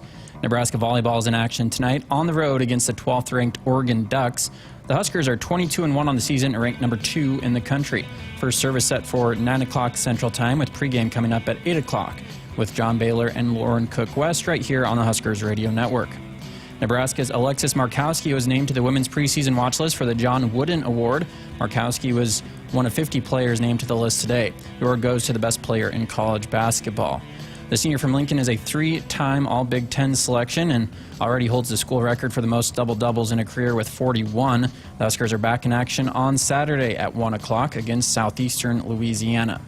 There are 2 college football games about to kick off tonight. Coastal Carolina hosts Appalachian State. Both teams enter with a 4-4 record, and Florida Atlantic is on the road against East Carolina. And finally in the NFL, the 4-5 Bengals are traveling to face the 6-3 Ravens. Kickoff coming up at 7:15 Central Time. Our sports ticker is brought to you by the Department of Health and Human Services. Call a timeout. If you or someone you know is struggling or in crisis, the 988 Suicide and Crisis Lifeline is there. Call, text, or chat 988. It's free, confidential, and staffed with trained counselors ready to listen and provide support. Hour 2 of Sports Nightly is up next, right here on the Huskers Radio Network. Coming to you live from Memorial Stadium, it's Sports Nightly. All the Huskers, all the time. Sports Nightly is presented to you by the NDOT Highway Safety Office, who remind you to buckle up and put the phone down. Raiola turns, fakes the handoff, looks a little fade route to the back corner of the end zone, passes up, and it's caught. It is a touchdown, Nebraska. Isaiah Nair pulls one in, and the Huskers have 6 points. Set to the back row, Franklin swings. Unbelievable dig, Laney Showboy. Nebraska bumps it to the left. Taylor Landfair roll shot, and it falls. Nebraska's up 18-15. Landfair's finest hour as a Husker. Tonight, Taylor Landfair, 10 kills and 6 errors, and the Huskers are up 18-15 in the third. Defensive rebound by Wooster, brings it across the timeline. Defender on his back all the way to the rim. Nope, circles back out, kicks to Esigian, 3 ball. Got it! Connor Esigian with his third 3. It's 72-65. Bojan with the active hands. Ahead it comes. Britt Prince on the deep left wing, tracks down the loose ball. Bojan not guarded. Her 3-pointer. You betcha! The first Central Valley Egg 3 of the year goes to Petra Bojan, and now Nebraska has hit a 3-pointer in 500 straight games. Now, here are your hosts, Greg Sharpe and Jessica Coody on the Huskers Radio Network. And we're back. Hour number 2, Sports Island here on a Thursday night. Thanks, Fred Hoiberg, for coming in, talking some Husker basketball during hour number 1. And we're kind of the warm-up back tonight. Late night volleyball coming away from Eugene. Huskers against the Oregon Ducks. 9 o'clock first serve, pregame at 8. We're going to hear from Lauren Cook-West later in the hour. A little preview of this battle of ranked teams. Oregon number 12 and Nebraska number 2. Should be a good one tonight at Eugene. I'm going to have to stay awake tonight. I know. You need to go get some coffee or an energy shot or something. But, yeah, the pregame show. Name a better pregame show than Sports Nightly. Fred Hoiberg and Sports Nightly. And Amy Williams is going to drop by this hour as well. Talk to her about her team. They're getting ready to play Southeast Louisiana Saturday at PBA. They will tip at 1 o'clock with a 12:30 pregame. So busy Saturday here on the network, even though we don't have football as the Huskers are off. Matt Rule is out of town, out doing some recruiting. Has been crisscrossing the country. The Huskers did practice today. They'll take tomorrow and Saturday off, then get back into their game week prep for USC, who is the next opponent for the Cornhuskers. And there's some USC football news, Jessica. We heard early in the week that they were making a change at quarterback. Miller Moss, who I think's played pretty well for them this year, going to be replaced as their starter. He has now entered the portal. How about that? Wow. To me, that goes to show that it's been a little rocky outside of just the play on the field, that there's some issues probably beyond just, the record and the stats and all of that. I saw a quote from Lincoln Riley talking about the decision, and he was saying, look, we've made changes in other positions. Sometimes you need a change to provide a spark, and I understand that quarterback's a hot topic, but we've made a lot of changes that haven't been talked about as much. But look, they're in a position that USC fans are not happy with. The obviously the boosters, the donors, all the staff not happy with being the record that they're at, had come into the season ranked a lot higher, had higher expectations. So they probably just feel like, hey, we got to make a change. And unfortunately for the Huskers, though, because you're preparing for a different quarterback until this week. So a lot of the film that you're watching on USC preparing, I know that the guys played some, but a lot of the film that you've been watching to prepare for this team has been on Miller. Throw it away. Yeah. Basically. Think about that. They're 4-5 is USC, and you're right, that's not what they thought. And they won their opening game with LSU. They were 1-0 after that opening weekend, beating LSU in Vegas in that neutral site game. Huge win for them. And since that moment, they're 3-5.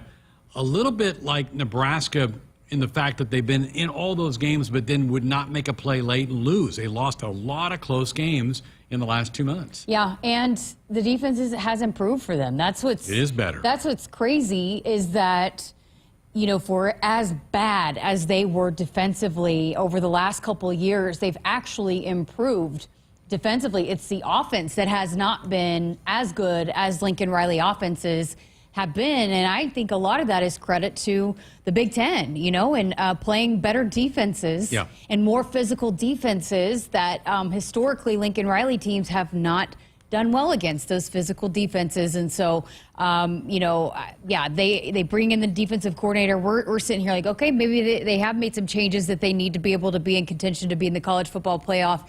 And boy, they haven't been able to score, which at times when they need to score, and that's just very uncharacteristic of a Lincoln Riley offense. They're normally can be in shootouts and score at will, but they just have not been able to score as much as they typically do. I mean, you're talking about typically one of the nation's top scoring offenses, and just not scoring as much as they have been, and it's certainly not at times when they haven't made the plays that they need to make when they need to make them. Tough losses at like Minnesota and also losing at Maryland. Those are games that I think if you're USC, you're like, we don't lose those. Those are games we do not lose. They have, and here they are, 4-5 and getting ready for Nebraska. And, I think that bodes well for the Cornhuskers. I think Nebraska, that's certainly a winnable football game for the Huskers. Obviously, Nebraska has its own issues and trying to figure out some more offense.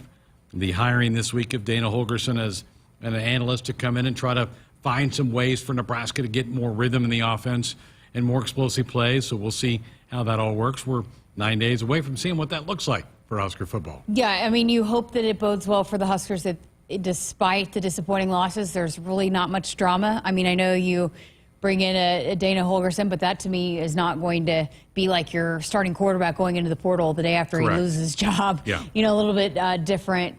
And so to me, that signifies that there's maybe something going on there that is not good for the locker room if that happens. Typically, okay, you get benched. His red shirt's already burned. At least stick it out through the rest of the season. Right. At least stick with your team. Kid might get hurt second snap, you're back in. Yeah.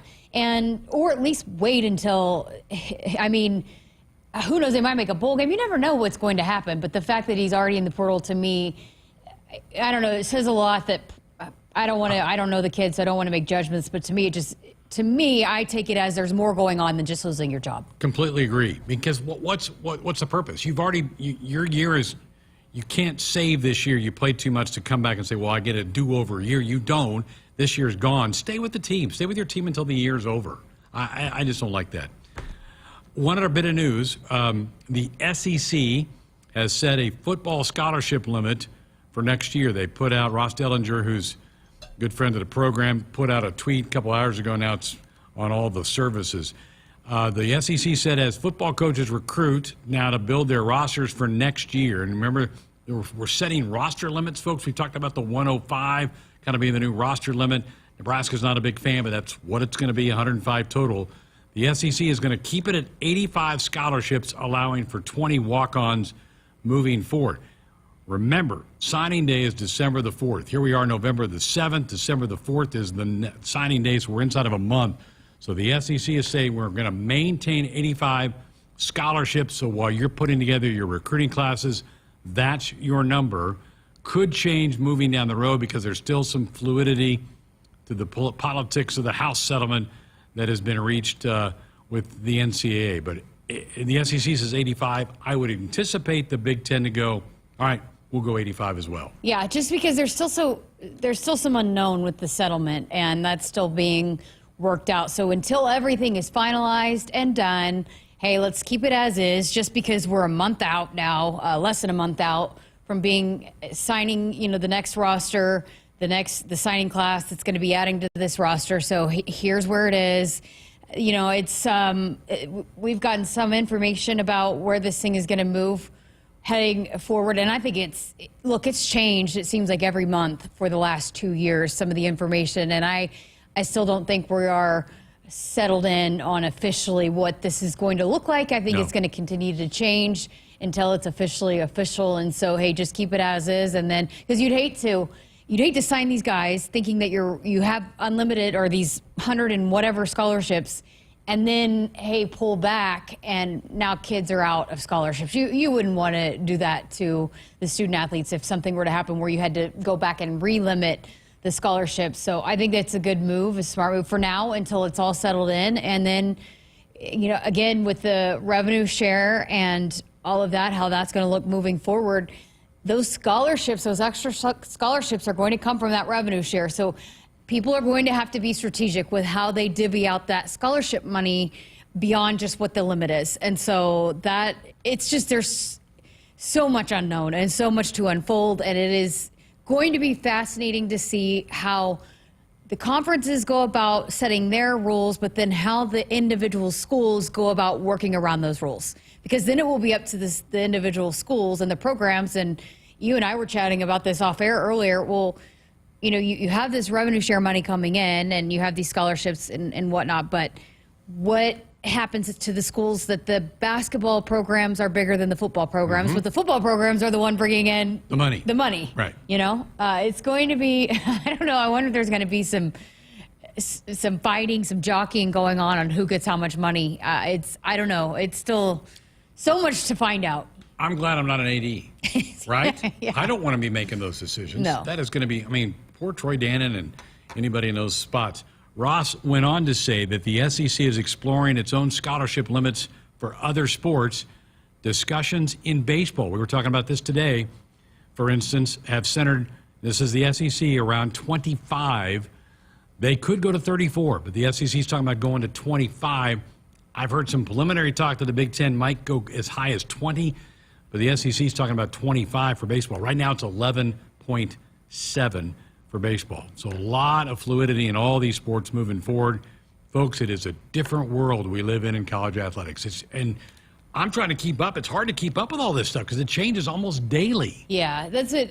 Jonathan Bateman does just such a tremendous job. And I was chatting with him. It seemed like once a week, and things were so different. And, what the NCAA now is trying to do, and the leaders that be in college athletics is trying to avoid more lawsuits to come. Because they lose. Yeah. So it's even with the settlement as is, there are still some instances that people are pointing to that you still might find some loopholes where people could still present lawsuits and pursue lawsuits. And so they're trying to figure out the best way possible to avoid continuing to have litigation over and over and over and over again. And so that's why I think it's continued to change, because all these lawyers and people that get involved, they keep finding these little wrinkles that they can continue to jump in and add to. And so, yeah, it's messy. And like you said, I'm glad that I do not have to worry about sorting all of that out. Crazy. Jim in Columbus said, just my opinion, but I think the NCAA will change the rules again to let the rosters be a little bit larger in a couple of years. Maybe. But again, if you have the rosters, you got to fund the scholarships. And everybody's pinching pennies trying to find the way to compensate these athletes. So I don't know. Maybe the schools don't want it to go much more above 85 for football. I don't know. Yeah. So, but you might be right, Jim. I don't know. And again, I know that it's just, so the roster limit, though, for the SEC is at 105. For everybody, Yeah. 105. So, and they're going to keep the scholarships at 85. 85. Yeah. So that allows for 20 walk-ons. Yeah. That's just, man. Seems light, doesn't it? 105 seems light. Sure does. I know I don't think there's been a single SEC coach that's come forward and say, hey, we're okay with this. They've all said we're not, because all of their rosters are pretty large too. They are. So I don't know. It's, it is what it is. There's the rules in place, but yeah, a lot of you would talk about the transfer portal. When they start cutting those rosters, it's going to be an influx again of these kids that. Where are they going to go? That's the problem. They have a hard time finding homes. Yeah. I don't know. It might cause a domino effect, though, again. Good. Yeah. Folks, Woodhouse, they have been a trusted partner in your everyday since 1975. Shop your next vehicle with the home team at Woodhouse and the official auto dealer of Nebraska Athletics. We're back to hear from Amy Williams. Husker women's team off to a 1-0 start. They play Saturday. We'll talk some Husker basketball next. Hey Omaha, Jordan Larson here, and I'm inviting you to join us for the Love Omaha Volleyball's inaugural season in January 2025. It's a dream come true to compete professionally on American soil for the first time and for my home state. Join me January 24th at Liberty First Credit Arena for Love Omaha's first serve as we kick off our historic first season. Get your tickets at lovb.com today. Volleyball is the next major league. Life doesn't come with guarantees, but working with Rob Seco comes pretty close. Our strategic investments in the seed we offer are designed to directly improve your bottom line. From full trait platforms, breeding and development, to field-by-field planning and seed-driven crop inputs, with Rob Seco, you have precisely what you need to improve plant performance and increase yield. Every farm, every crop, and every acre. Learn more at robseco.com. When you're in the stands and have the ability to control your irrigation in the field, it's a game-changing moment. Valley is where farming meets end zone efficiency. With AgSense remote irrigation technology, farmers become the MVPs of their fields. Experience real-time, play-by-play action and control that keeps you ahead. Score big with irrigation technology from Valley. It's technology that improves your life and lets you be at the game and in the game. Find your local Valley dealer at valleyirrigation.com. Something big is happening at Hy-Vee. We've just lowered thousands and thousands of prices on thousands and thousands of items in every aisle and in every department. Online, too. And on many of your favorite products. We've even matched prices with some of the biggest discount stores in the country. Because we get it, times are still tough. So we'll continue to work hard to bring you new lower prices on thousands of items. Things are looking different at Hy-Vee. Come see for yourself. Hit us up on the text line. Text 402-413-2400 with your Husker thoughts. Husker fans, it's game day, and Pizza Hut's got your perfect play. Score the game day special for just $29.99. Get 2 medium 3-topping pizzas, 8 boneless wings, and 5 breadsticks. Enough to feed 8 hungry fans. Pizza, wings, breadsticks, and more. It's the ultimate lineup to fuel your game day. Check out the full menu online at pizzahut.com or in store. Because remember, no one out-pizzas the Hut. For generations, hardworking people have relied on Ford F-Series trucks, making them America's best-selling trucks 47 years straight. Introducing the new 2024 Ford F-150 and Ford Super Duty, the 2024 North American Truck of the Year. This is the next generation of Built Ford Tough. Get a 2024 Ford Super Duty for 1.9% with Ford credit financing, or get $2,000 bonus cash only at your Midwest Ford dealers. This fall, be ready for every tailgate, touchdown, and adventure in a perfect car, truck, or SUV from Sid Dillon Chevrolet. Visit us in Blair, Crete, Fremont, or Wahoo and shop Nebraska's #1 volume Chevy dealer group. We're also your Chevrolet Business Elite dealer, offering medium-duty trucks and low-cab forwards. Visit us at SidDillonChevy.com. Together, let's drive. You are what drives us, Sid Dillon. On game day, every play counts. Now imagine having the same level of control in your field. Valley is where farming meets end zone efficiency. With AgSense remote irrigation technology, farmers become the MVPs of their fields. Real-time, play-by-play control means you're always ahead of the game. Score big with simplified irrigation technology from Valley, improving your life both on and off the field. Find your local Valley dealer at valleyirrigation.com. Nebraskans are choosing chiropractic for better health. Why chiropractic? Because it's safe, drug-free, and a cost-effective treatment option for back and joint pain. Plus, all generations can benefit from natural chiropractic care. Choose chiropractic first for pain relief or to improve your mobility, athletic performance, or overall wellness. Make chiropractic your first choice for better health and find a chiropractic physician near you at nebraska-chiropractic.org. Get your life back with chiropractic. Life doesn't come with guarantees, but working with Rob Seco comes pretty close. Our strategic investments in the seed we offer are designed to directly improve your bottom line. From full trait platforms, breeding and development, to field-by-field planning and seed-driven crop inputs, with Rob Seco, you have precisely what you need to improve plant performance and increase yield. Every farm, every crop, and every acre. Learn more at robseco.com. –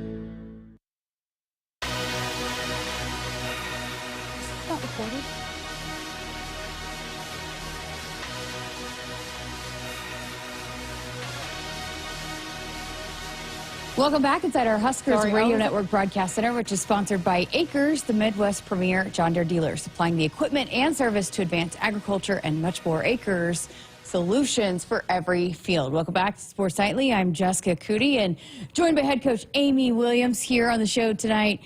Congratulations, 1-0. What a start. Are your ears still ringing? It was loud in there with all the kids from across the state. Yeah, what an incredible day Monday was. Just exciting to open our season with win. I thought we got off to a great start, but part of that just being fueled by all of that excitement and energy that was in the gym. Just an amazing program that our life skills department here at Nebraska put together, and just some outstanding messages. Just so grateful to all of the other athletes that gave their day to come over and invest in connecting with the youth in our community, and some great messaging at the programming.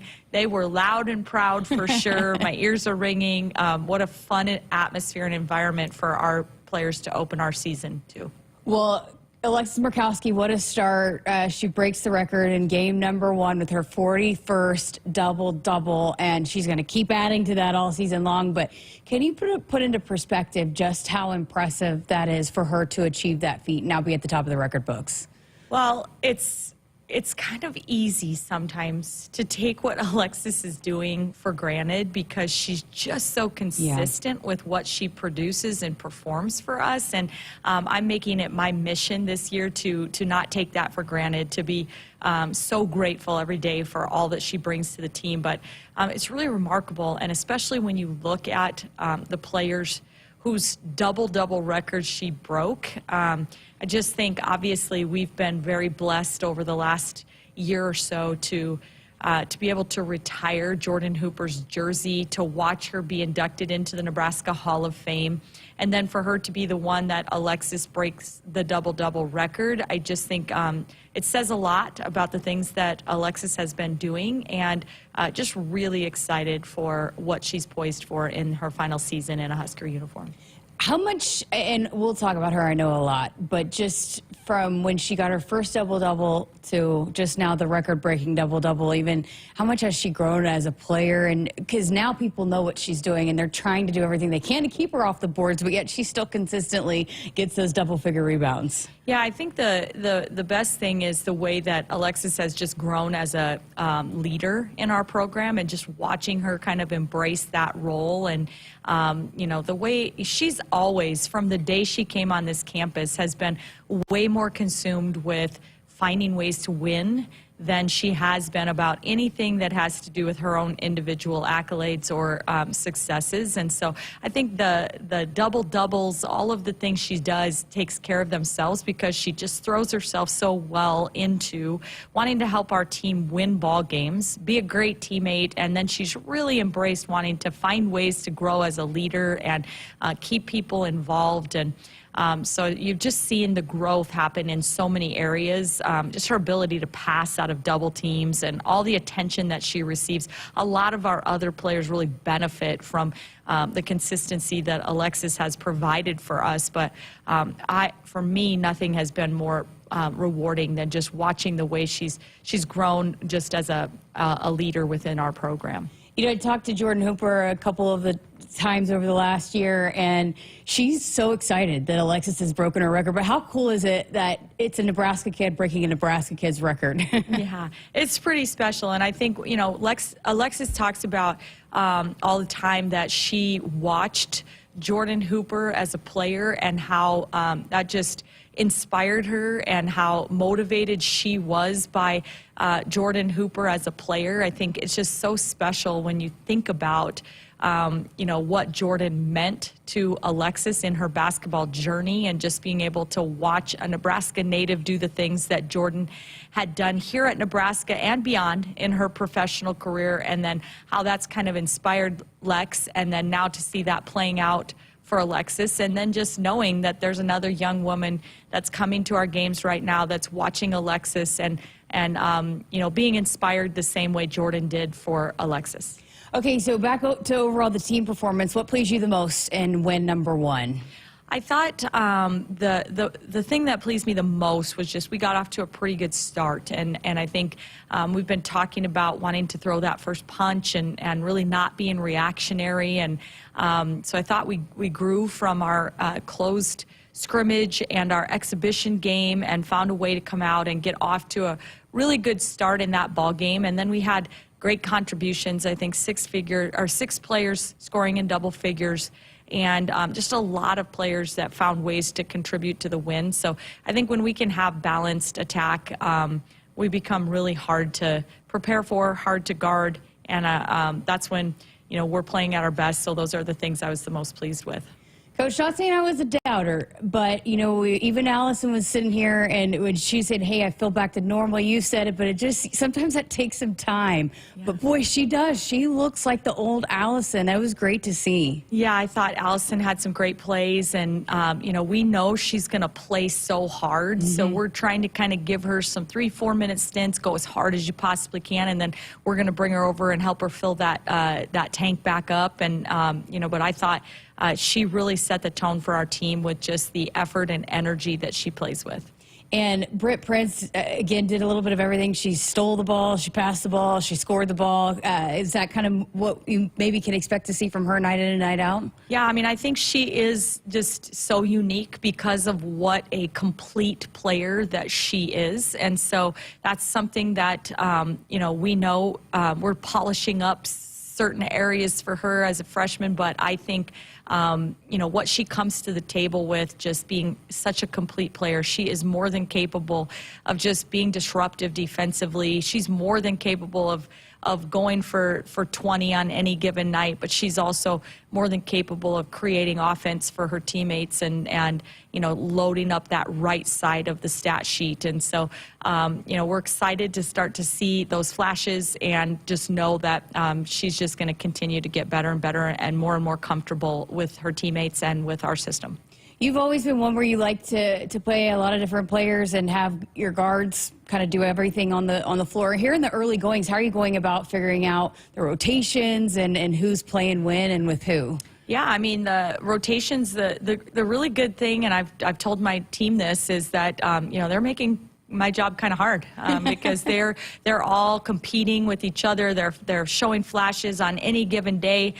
You know, we could see different rotations that are playing the best together, and so we're still kind of working some of that stuff out. But I think, you know, as we get further into our season, we'll kind of start settling into rotations. But right now, it's just a really good opportunity for our kids to play hard and to get opportunities in different situations with different lineups. So being that you played on the Monday night and you don't play till Saturday, what was the goal of the week then between, you know, Monday afternoon to when you tip off again on Saturday afternoon? Yeah, I mean, I think we're still just trying to grow. I mean, there's still some things that we feel like, you know, we get into an exhibition game, a close scrimmage, and now your first ball game, and you think, okay, yeah, there's some things that we need to be prepared for. We still need to get in and teach a few new things. You know, we know that this Saturday we're going to be playing against a pressing team, and so being completely prepared with press break options and ways for us to really attack their press defense and be prepared to handle that. But I think, just continuing to grow and add some packages with our team offensively and continue to just keep getting better and shore up some things on the defensive end that were identified for us that we need to get better at. Okay, so tell us about Southeastern Louisiana. What does that matchup look like? I know that's a program that's had some success, and you just mentioned they're gonna pressure you guys. Well, right, and I mean we saw them play in the NCAA tournament in Carver Hawkeye Arena. They're not going to be shell shocked coming into a place like Pinnacle Bank Arena, even though we have the best fans in the country. But I think they've been there and done that. They have some experiences playing against big teams, big programs. They've got some players that just really play fast and hard and press, try to create a lot of offense from their defense. They've got some good rebounders inside, and so they're just a well put together team that I think brings just a different challenge because we haven't seen that type of full court pressure up to this point this season, so it'll be something that will be a really good test for us. Okay, and then a doubleheader again. There's a few of those with the men. I know you guys have such a great relationship, but is there any better way to spend a day than all day at Pinnacle Bank Arena with both basketball teams? Well, I think so. I mean, it's just kind of disheartening that, I'm sure, just having bye week for football, you're like, dang, I'm missing having football this weekend. But if you're missing that, there's a really good option over at Pinnacle Bank Arena to see some pretty good entertainment from both the women's and men's basketball teams this Saturday. And what a great way to fill a bye week. To be able to pack PBA and just get in there, and I promise there's going to be two teams that are going to lay it on the line for you. Absolutely. Great stuff, Haley Williams. Appreciate your time, and best of luck this weekend. Thanks so much, Jess.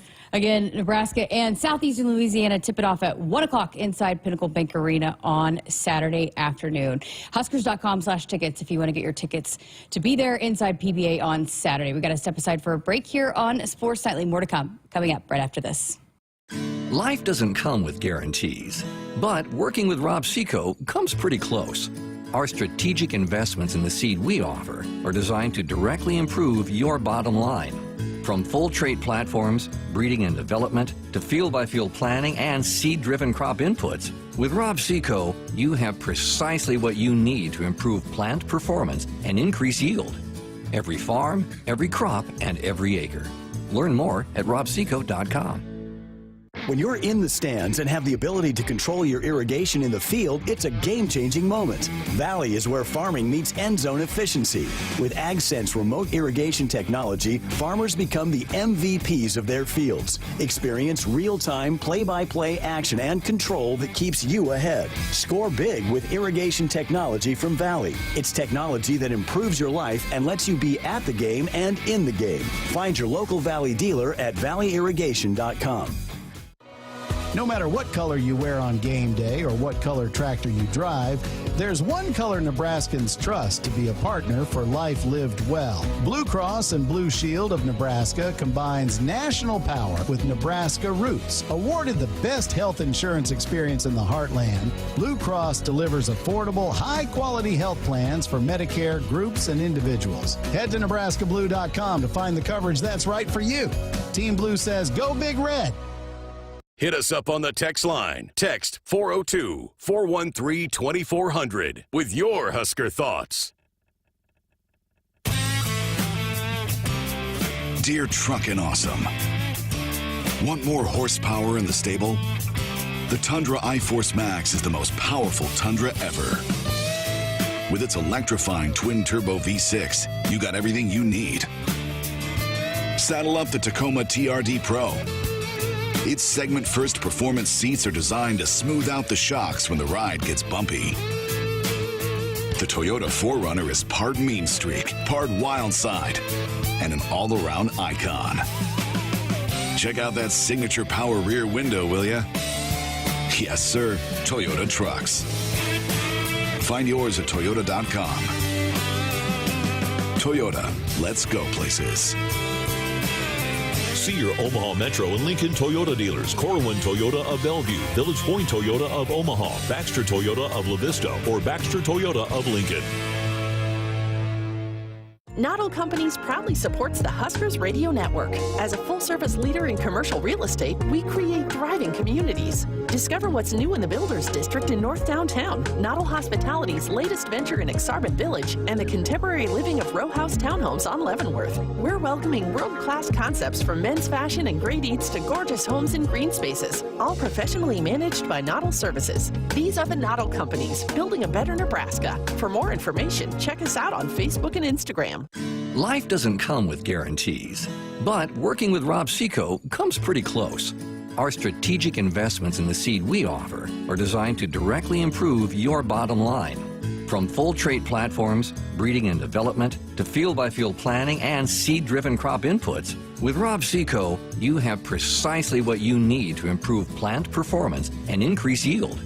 Every farm, every crop, and every acre. Learn more at robseco.com.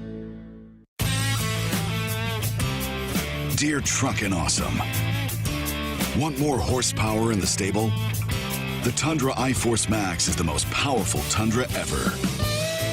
With its electrifying twin-turbo V6, you got everything you need.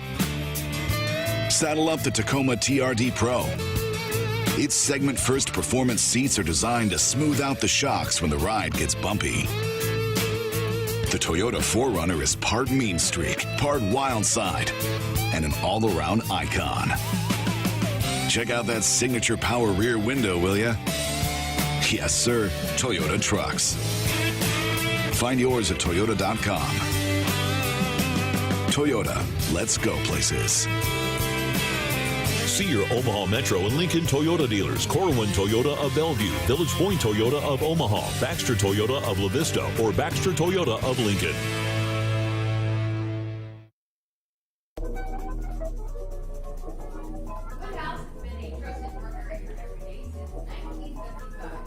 Your next vehicle with the home team at Woodhouse and the official auto dealer of Nebraska Athletics. Welcome back to Sports Nightly. I'm Jessica Coody, and boy, do we have a treat for you tonight. Lauren Cookwash joining us live on the show tonight.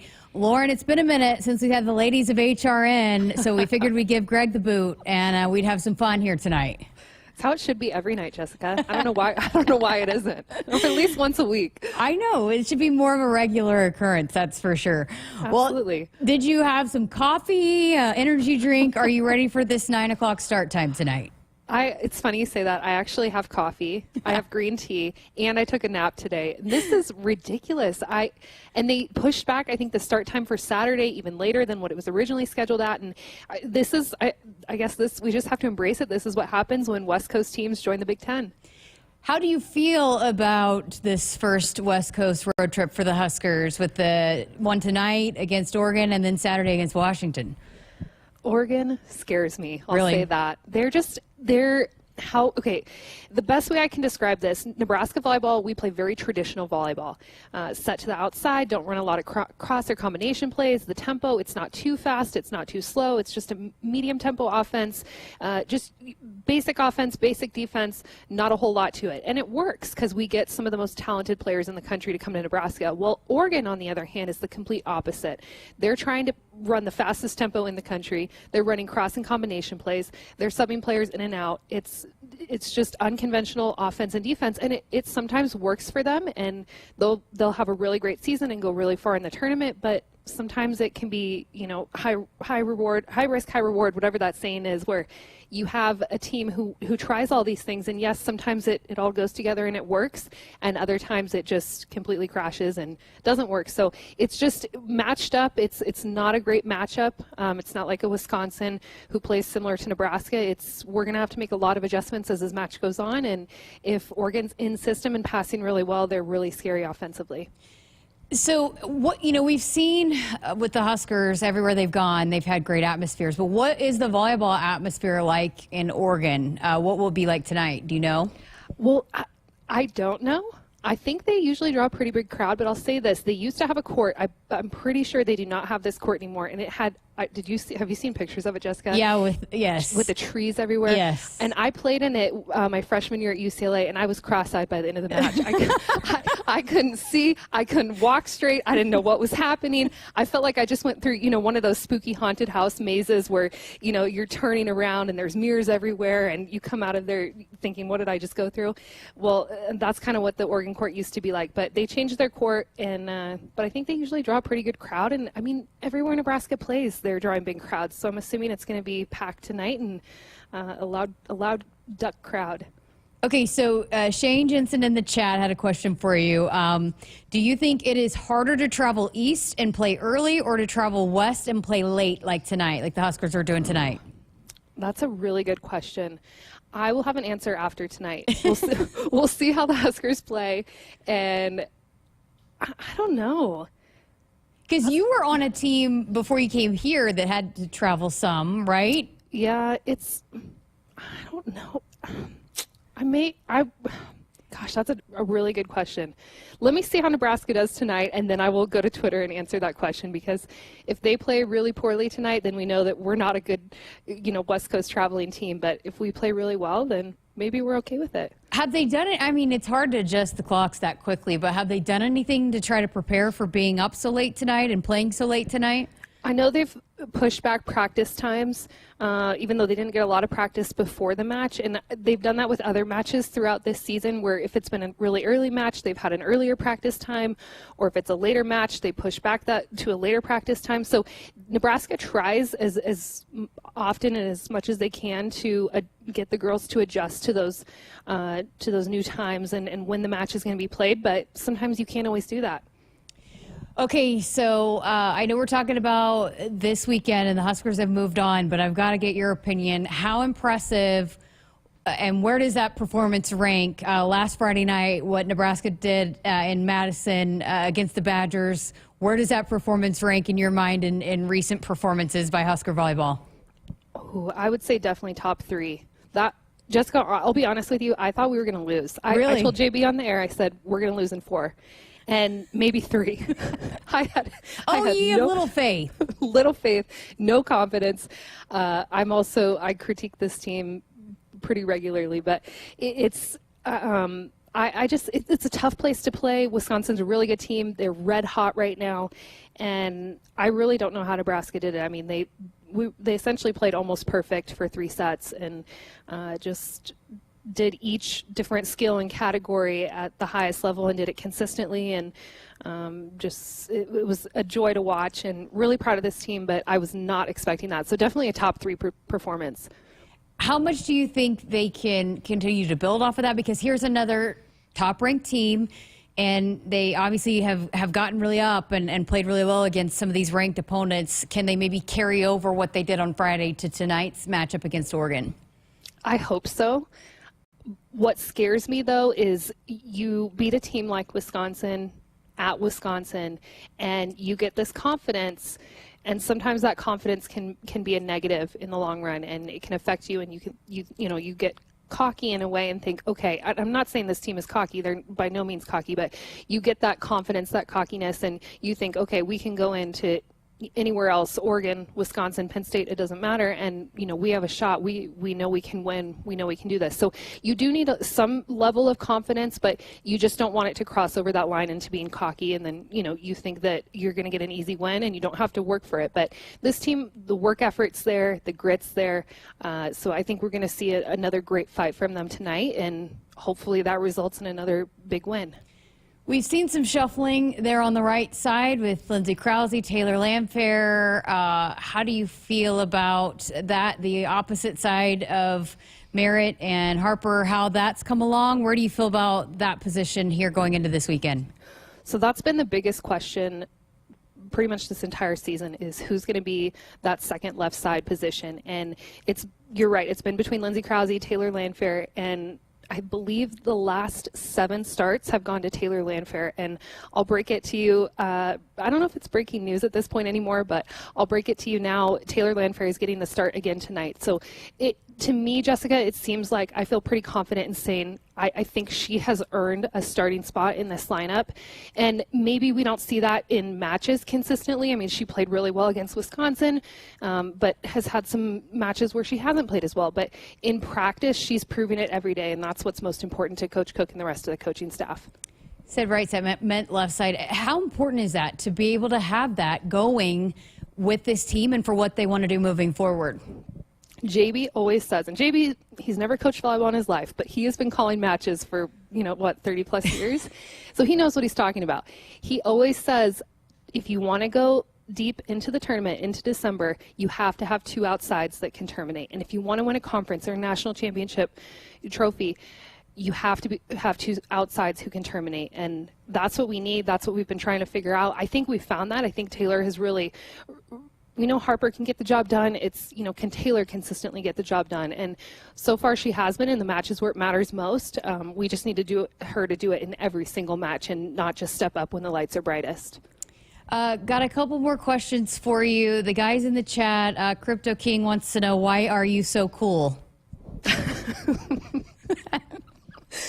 Can you tell my daughter that? Because today was one of those days she did not think I was very cool. What? Why?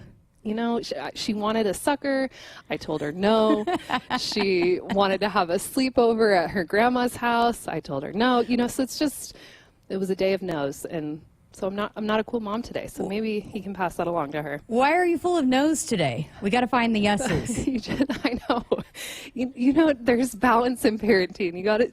There's got to be some no's and occasionally some yeses. And then the guys also want to know if you have a joke. Do you have a joke that you could tell the listeners tonight?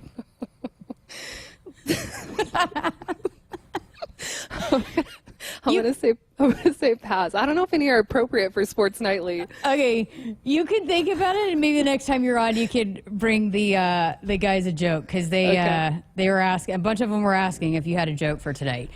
Well, I know we're going to hear much more from you coming up here in just a few minutes as you guys take the air for the pregame show starting at 8 o'clock. That's crazy to me. But what are the big keys for the Huskers tonight against this unconventional type matchup against Oregon? I'll give you my keys for the match, Jessica.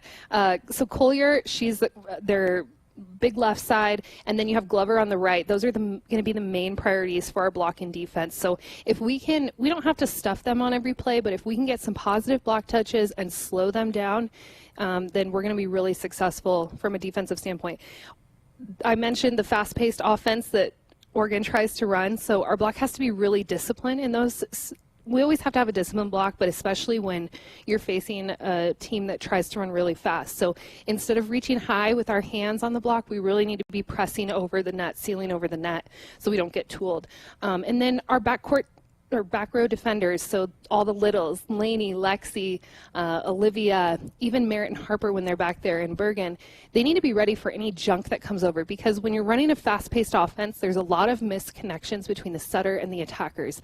And so we're going to see a lot of tips tonight, and Nebraska has struggled to pick up tips in the past. So we have to be all over any junk, any tips that come over from Oregon's side of the net, and then just making adjustments as the match goes on. I think we did a great job of that at Wisconsin, just making it, still following the game plan, but making small adjustments as the match progressed on, and then playing low air, not allowing the opposing teams, so tonight Oregon, not allowing them to go on big point runs. We've seen the Huskers do that at times throughout the season where, they lose the ball, we lose the serve, and the opposing team scores 5, 6, 7, 8 points. You can't do that against teams in the Big Ten, especially teams that are as good as Oregon. So we need to limit those big point runs, and then, as always, just win the serve and pass battle. But the key tonight will be serving to pull Oregon out of system, so to slow down their fast-paced offense and give our blocking D some time to set up. And STM. STM, yes, with 10,000 exclamation points, please. Awesome, great stuff, Laura. We'll look forward to hearing much more from you coming up here in about 10 minutes or so with John Baylor at the top of the hour. Thank you so much for being here. Thanks, Jessica. Always love talking to you. And here's my joke. Are you ready? I just Googled one. Why was Cinderella so bad at soccer? Why? She kept running away from the ball. Maybe we could say, why was she so bad at volleyball? She kept running away from the ball. Boom. I like it. Man, that was way to deliver on the spot. Lauren Cook-West, thanks so much. Thanks, Jessica. All right, we're back to wrap up Sports Nightly coming up after this. On game day, every play counts. Now imagine having the same level of control in your field. Valley is where farming meets end zone efficiency. With AgSense remote irrigation technology, farmers become the MVPs of their fields. Real-time, play-by-play control means you're always ahead of the game. Score big with simplified irrigation technology from Valley, improving your life both on and off the field. Find your local Valley dealer at valleyirrigation.com. Life doesn't come with guarantees, but working with Rob Seco comes pretty close. Our strategic investments in the seed we offer are designed to directly improve your bottom line. From full trait platforms, breeding and development, to field-by-field planning and seed-driven crop inputs, with Rob Seco, you have precisely what you need to improve plant performance and increase yield. Every farm, every crop, and every acre. Learn more at robseco.com. Noddle Companies proudly supports the Huskers Radio Network. As a full-service leader in commercial real estate, we create thriving communities. Discover what's new in the Builders District in North Downtown, Noddle Hospitality's latest venture in Aksarben Village, and the contemporary living of row house townhomes on Leavenworth. We're welcoming world-class concepts from men's fashion and great eats to gorgeous homes and green spaces, all professionally managed by Noddle Services. These are the Noddle Companies, building a better Nebraska. For more information, check us out on Facebook and Instagram. Hit us up on the text line. Text 402-413-2400 with your Husker thoughts. Want to boost Nebraska's economy and help the planet? It's as easy as filling up your tank. Switch to soy-based biodiesel to cut greenhouse gases by up to 74% and support biodiesel growth. I'm Greg Anderson, a farmer near Newman Grove, Nebraska, and biodiesel has transformed our farm. It cuts emissions, raises the cetane number, and improves fuel lubricity. So ask for biodiesel where you fill up. It benefits our air, economy, and Nebraska soybean farmers. Nebraska soybeans, feeding, fueling, and innovating for the future. Out here, we raise stronger people, stronger crops, and we proudly raise our flag to that. Let the weather, pests, and pressures try to beat us down. We only keep growing up. With the next-gen genetics, the pure acre-for-acre know-how of these soils, and a deep pride of our roots, we are born to raise at Hogemeyer. Learn more at therightseed.com. AAA is giving away a Husker football road trip package. Visit huskers.com/AAA road trip for a chance to win 2 tickets to the Nebraska football game in Iowa City on November 29th, a $200 gas card and hotel accommodations. Contest ends on November 17th. Again, that's huskers.com/AAA road trip. Sam in Omaha on the text line. Great chat with Lauren. That was fun to listen to. I always love chatting with Lauren. We have some fun. She's so great. But the guys on the chat, by the way, if you forgot how we did this, remember when we had the joke of the week, we rated them. And she's getting a lot of 10s on the chat for her last-minute joke that she was not prepared for. So I threw that on her last minute, and she delivered big time. League One Volleyball is coming to Omaha this January, featuring Olympic medalist Jordan Larson and Justine Wong-Orantes. Love Omaha Volleyball is Omaha's newest pro team. Visit lovb.com for tickets. Again, that's lovb.com to learn more about that. All right, what a fun show tonight. Appreciate Coach Hoiberg obviously stopping by, spending some time with Greg in hour number 1. Coach Williams, as we got a big doubleheader coming up inside BBA on Saturday. And Lauren, as always, and we'll have much more, again, volleyball talk coming up here in just a few minutes. Tomorrow, we've got a big show as well. We're going to have our Choices Treatment Center picks. So we'll have that tomorrow. I'm not really excited about it. I'm kind of over it because I am not doing so hot, but that's all right. I'll try to buck up and be better this week.